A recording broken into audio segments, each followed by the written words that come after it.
Okay, so for example, nakalimtan nato ang atong password.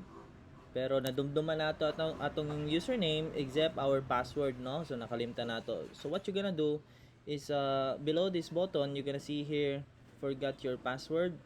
Just click it. Tapos enter lang ninyo ang inyong username.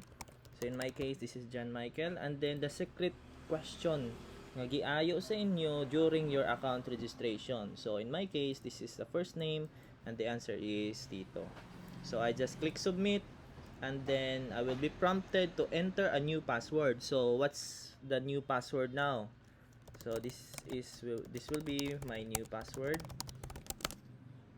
Yan. So successfully changed password. Yan. So I can now then enter my new password.